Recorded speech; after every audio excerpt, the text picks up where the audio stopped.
Greetings, students. Please watch and listen to this short recorded lecture on Assignment 5 using a fall risk assessment tool. As you have learned from reading Chapter 9, Meeting the Safety Needs of Older Adults in your textbook, falls are the largest cause of accidental death in older adults. Older adults have many physiologic changes that put them at risk, including decreased mobility and flexibility, decreased muscle strength, and gait and postural changes. Other risk factors include the presence of various diseases, cognitive impairment, and incontinence. Medications that alter sensation, slow reaction time, or cause hypotension also contribute to an increased fall risk in older adults. Nurses can help prevent falls by evaluating the older adult for the risk of falls and then implementing fall prevention interventions that modify the environment to reduce falls. So after doing this assignment, you will understand how to use the Johns Hopkins Fall Risk Assessment Tool to identify patients at risk of falling and how fall prevention interventions can prevent patient falls. Research has shown that facilities that have fall prevention strategies in place have a 30 to 50% reduction in patient falls. There are many fall prevention strategies in use and several different fall risk assessment tools. I have chosen the Johns Hopkins Fall Risk Assessment Tool for you to use in this assignment. This tool will guide you through your patient evaluation to determine the fall risk.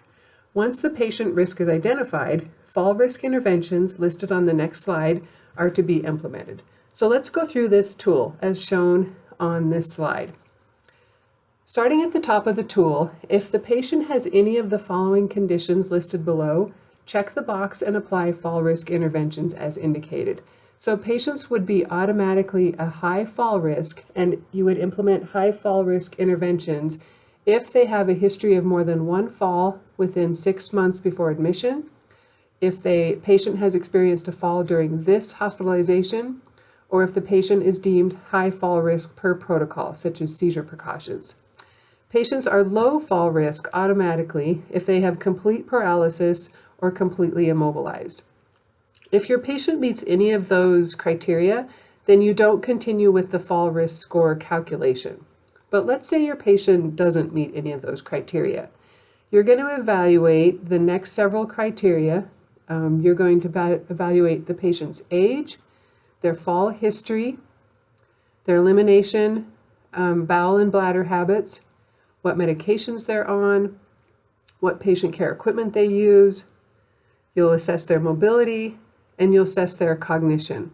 For each of those components, you will give your patient a score, and then you will add up the total points. A score less than 6 is low fall risk, and the low fall risk interventions on the next slide should be implemented.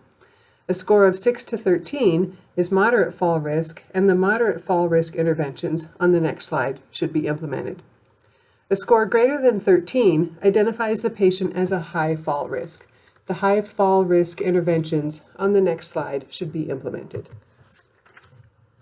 So after you've determined the fall risk score, either low, moderate, or high, of your patient, you'll determine if any of these interventions are in place. If they are they working? If not, why? And determine what else could be done if applicable. For example, a patient who is a low fall risk should have universal falls precautions in place, such as removing excess equipment and furniture from hallways, keeping the bed in the low and locked position, and keeping the call light close. A patient who is determined to be high risk is to have all low and moderate fall risk precautions in place, in addition to extra observation and attention, possibly bed or chair alarms, or one-to-one supervision. The last part of this assignment is to prepare a brief presentation of your patient's fall risk to share with your peers. This presentation could be a PowerPoint, it could be a handout, or it could even be a recorded report on your patient. So good luck with this assignment. Please read the grading rubric found under grading rubrics in your Eagle Core shell to ensure you get the most points, and contact me if you have any questions. Thank you.